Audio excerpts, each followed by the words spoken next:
Et par la suite, on enchaîne avec notre épisode sur le spectacle de Slammiversary qui avait lieu à Montréal, qui était le pay-per-view, le 20e anniversaire de Slammiversary quand même.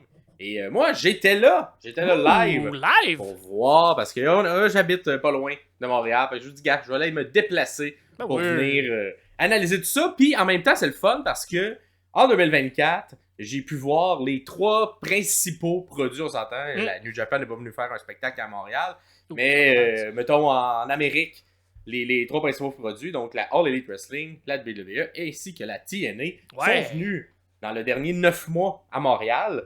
Et je vais pouvoir vous comparer un peu les 3 produits. Fait que, avant d'aller dans le pay-per-view en tant que tel, c'est quoi le feeling quand on va voir un spectacle live en personne d'un spectacle de la TNA. Donc, qu'est-ce que j'ai aimé, qu'est-ce que j'ai un peu moins aimé. Donc, tout d'abord, pour les points positifs, je trouvais les prix des billets très abordables. Fait que si on était autour de 35$ environ, le billet? Et moins que ça, 25$. Oh, wow, ok. 25$ plus taxes pour être dans l'admission générale. Je pensais qu'il y avait une section que c'était seulement 15$, là, tu sais, qui était un petit peu moins bien placé, mais tout de même, tu sais, c'est pas très cher là, pour voir quand même un excellent produit. Faut le dire aussi, c'est dans l'aréna de Verdun, qui est une petite aréna, qui est un aréna de quelque chose comme 2500 places. Là. 4000? Ouais. 4000 pour la lutte. 4000 pour la lutte. Il y a quand même un côté au complet qui est enlevé, comme un fond, fait que... ok, c'était pas all around. Là. Il y avait non, exact. Okay. Il y avait l'entrée qui brisait un peu de sièges. Fait que, si on enlève les sièges sur le floor, d'après moi, on est capable de les mettre... L'équivalent du... OK. Ouais, l'équivalent dans les estrades. Fait que c'est pas au Centre Bell avec 21 000 personnes qui rentrent, là, fait que c'est ça. Exactement. Mais, cependant, on n'a pas voulu voir plus gros que ça pense. Parce que, si je compare à la All Elite Wrestling, qui a loué le Centre Bell, mais il y a beaucoup de difficultés à le remplir. Et des fois, c'est ça, il y avait peut-être le même nombre de personnes aux 2 spectacles, mais il y en a un qui c'est au Centre Bell, puis ça fait un peu poète-poète quand on a seulement 4000 personnes au Centre Bell versus 4000 personnes dans un amphithéâtre plein à Verdun. Ça look un peu mieux. Fait que ça, c'est dans les points positifs. Bravo, parce que l'ambiance est plus fun aussi dans un contexte comme ça. Évidemment, comme l'aréna est un peu plus petite, on voit très bien de n'importe où. Fait que peu importe où on était, là, tu te sens un peu... tu vois de l'excellente lutte à un niveau très près. Là. T'es pas comme dans un WrestleMania, dans un stade de football où tu vois loin. Fait que ça, c'est le fun aussi. Côté marketing également, j'ai trouvé la TNA excellente. On voit, là, c'est là qu'on voit que, oui, il y a plus d'argent à l'All Elite Wrestling à cause de Tony Khan et ses poches profondes.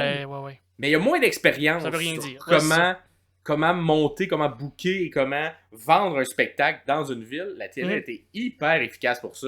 Elle a entre autres fait des partenariats avec le Canadien de Montréal.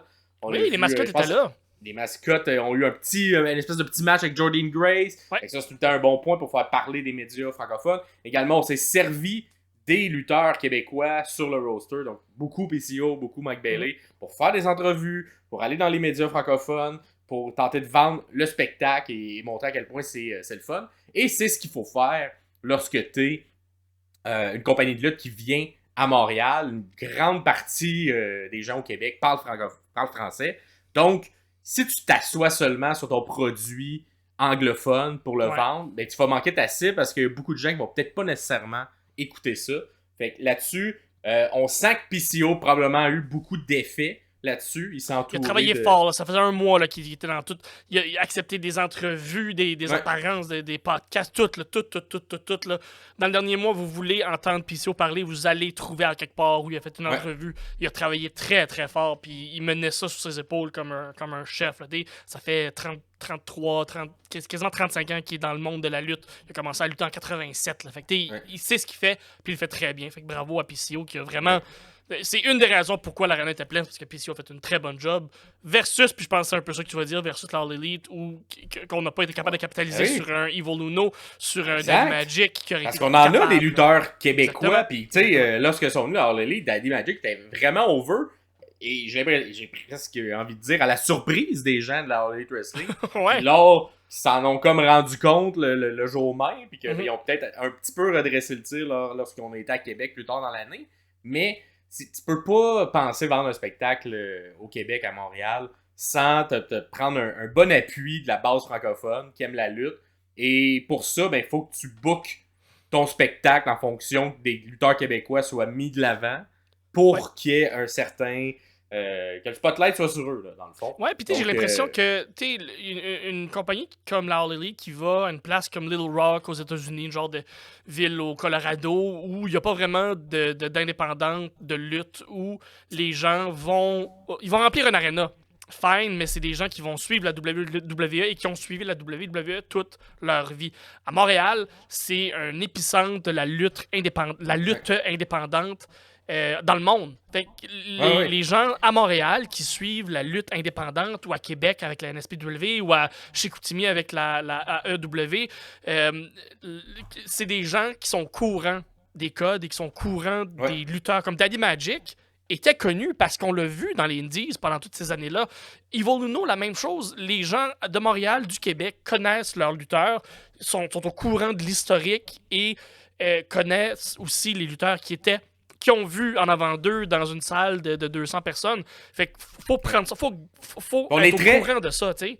Ouais. Puis on est très chauvin au Québec dans le sens où, peu importe, même s'il est low card, si tu décides que pour ce spectacle-là, t'as un Québécois qui est mis de l'avant, les gens vont l'adorer parce qu'il est Québécois. T'as pas besoin de faire beaucoup plus que ça. Fait que ça suffit juste d'avoir un peu de compréhension du marché pour bien mousser le truc puis bien pousser les choses dans la bonne direction, ce que malheureusement la All Elite Wrestling n'a pas fait. La WWE réussit toujours à le faire, on s'entend.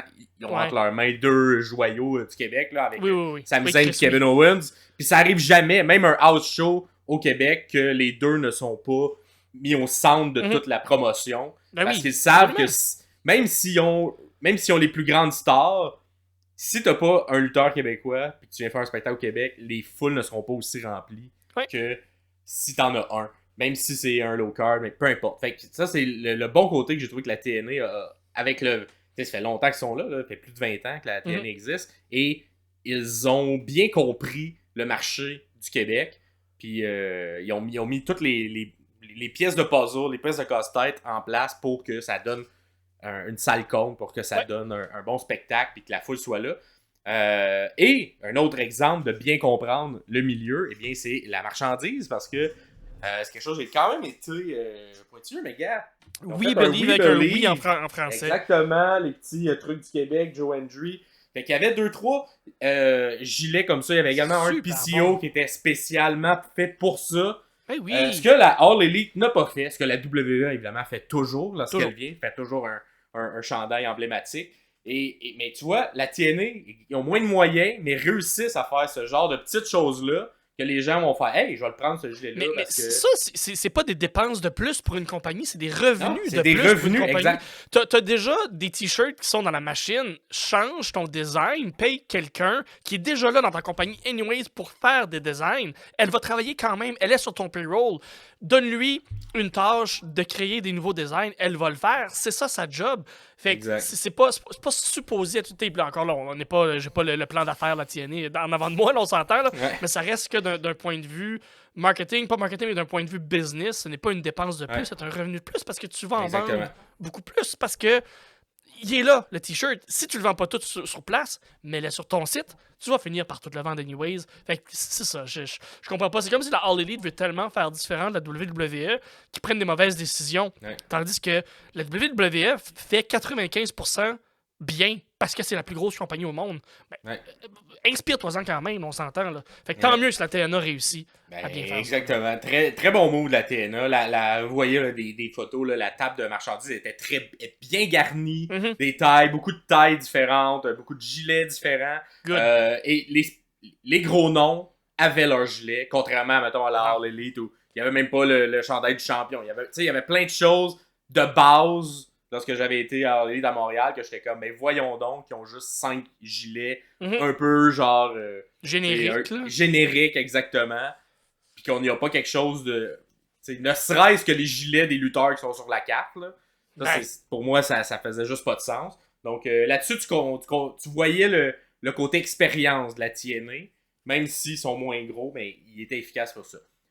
Fait que ça fait le tour un peu des points positifs quand on va visiter. Évidemment, le centre l'auditorium de Verdun est un petit peu... Il est pas dans le centre-ville, mais il est quand même près d'un métro. Fait que ça, c'est le fun, parce que tu peux te rendre en transport en commun, pas besoin de ta voiture.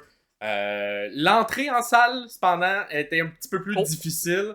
Donc, tu sentais que c'était pas un endroit qui est habitué d'avoir salle comble et des lignes. C'est une arène de hockey, hein. Fait que au hockey, ça rentre plus tranquille. Fait que, exact. Puis c'est ça. Fait qu'il y avait quand même une ligne pas pire longue lorsque j'étais arrivé. Puis il y a beaucoup de gens qui sont également arrivés d'avance. Fait que ça, c'est un petit peu moins bien. Là, également, ça fait partie de l'endroit qu'ils ont choisi, mais ils ne prenaient seulement des cartes de crédit ou des cartes débit pour payer. Fait qu'on ne pouvait pas payer cash. Ce qui est un peu bizarre parce qu'il y avait beaucoup une crowd de indie un peu, puis sur l'indie, c'est un peu plus l'inverse. Ouais. Tu payes cash tes choses, tes billets.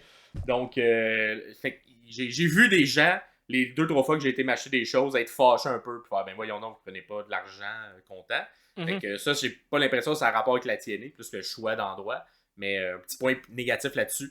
Les salles de bain, ça et tout, c'est un choix spécial. Ils ont décidé de... Parce qu'il y a 2 endroits à l'intérieur pour aller à la salle de bain, mais un des endroits était du côté où on avait tout le roster de la TNA. Fait qu'on n'avait pas accès à une des 2 salles de bain principales. Ce qui fait que tout le monde devait aller à un endroit seulement, ce qui crée un line-up du calice, là. Exact. Fait que ça, c'était un peu moins plaisant pour ça. Et aussi, ben là, ça a rapport avec la TNA. Pas de feu d'artifice, pas de trucs un peu plus grandioses. Ouais, c'est vrai, c'est vrai. Donc, petit point négatif, évidemment. Belle entrée, par exemple. J'ai aimé leur setup, le tunnel, la belle grosse écran. Beau setup, ça j'ai trouvé ça beau, par exemple. Ça faisait pro, effectivement. Puis, comment également la salle était faite, j'ai trouvé ça bien garni. Il n'y avait pas d'endroit vide, puis c'était quand même bien fait pour ça. Dans le pre-show, on va y venir, mais il y a eu un dark match avec beaucoup de lutteurs québécois qui étaient dans ce... Un genre de battle royale? Ouais, une bataille royale. Bon, évidemment, vous le savez, c'est pas mon genre de match que j'aime beaucoup. Là. Je trouve ça un peu plate, un match comme ça. Ça a duré genre 5-6 minutes à peu près.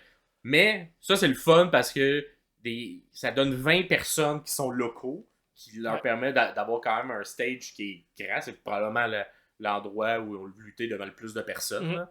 Même si, bon, c'est en entrée puis les gens rentrent en même temps puis ça, pas tout le monde est nécessairement attentif. Mais ça permet que des amis viennent voir. Ça permet que... parce qu'ils ont donné la chance, évidemment, à chacun des lutteurs d'inviter leur famille, d'inviter leurs amis à venir les voir. Et ça, c'est un bon truc de la TNA pour un peu plus remplir la salle. Fait que... là, c'est mon petit œil de sommelier. J'ai l'impression qu'on était pas loin d'être sold out. Et t'as un PCO qui a fait, il vous reste combien de billets à vendre? 300? Parfait.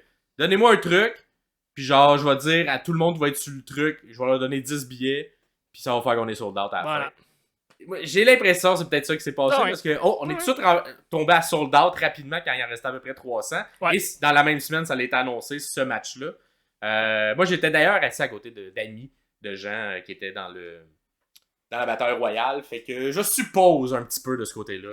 Est-ce qu'il y a des noms dans cette bataille royale-là, des gens indie là, qu'on peut voir, des Zach Patterson, des Benjamin Toll? Est-ce qu'il y a quelques gros noms indie québécois montréalais? Oui, mais je vais aller chercher la liste de noms. Mais le plus long, c'était Green Phantom, que moi, je connaissais beaucoup de la IW. Oui, absolument. Une légende québécoise de la lutte, bien sûr.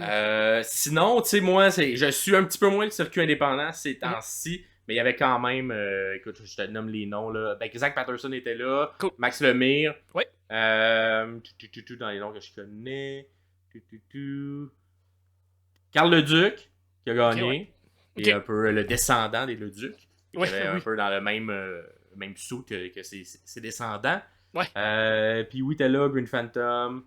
Fait qu'il n'y avait pas mettons, les gros noms indie, mais il y avait quand même le mid-card indie très cool. sur la scène québécoise. Fait que, parfait, j'aime ça. Et c'est Carl Leduc qui a gagné. Donc, félicitations à lui. Et par la suite, on tombait dans le vrai pre-show que lui était diffusé et qu'on va commencer de suite. Fait que bref, mettons, là, je ferais un qui le fait mieux, un spectacle live entre la TNA, WWE. Attends, ça me tente de le faire. Alors, qui le fait mieux? Un spectacle live en personne de l'année 2024 à peu près entre la TNA, la WWE et la All Elite Wrestling. Eh bien, je donne la palme de mon côté Évidemment, la WWE, parce Ben que oui, c'est la WWE, ils évidemment. ont plus d'expérience, sont excellents, ils ont un bon produit, c'est dans une grosse salle, ça a l'air grandiose, puis tu te retrouves comme quand t'étais un enfant. Mais en deuxième position, surprenamment, j'allais avec la TNA. J'ai Wow. l'impression que même s'ils ont moins de moyens, ils ont beaucoup plus d'expérience, ils ont été plus intelligents dans leur Faut le faire. choix pour Faut le bien mousser le spectacle.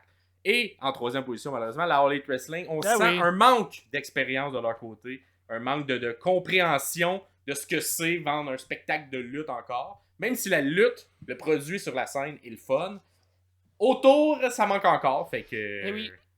c'est Tu peux plate, pas juste mais- focuser sur ton produit, il faut d'autres choses autour, puis ils ont pas encore saisi ça. La personne qui est en charge a pas encore saisi ça. Clin d'œil, Exact. clin d'œil. Puis louer le Centre Bell, c'est le fun, mais moi, je suis que j'irai à la All Elite Wrestling la prochaine fois de venir. Peut-être venir dans une plus petite salle, que ce soit Ben le oui. Salon Verdun. Ou moi, je pense la Place Belle à Place Laval Belle à Laval, ben serait oui. le bon chiffre pour Je suis certain. la All certain, Elite certain. Wrestling. Absolument. Un bon 10 000 personnes, là, je pense que ça serait pas trop vide. Et remplissez ça avant de Mhm. viser le Centre Bell parce Ben que oui. on veut être sur le même pied d'égalité que la WWE, Hey. mais on n'est pas encore là, malheureusement. Fait que visez un peu plus petit la prochaine fois que vous venez à Montréal. Fait que ça fait le tour de ce qui le fait mieux, Pierre.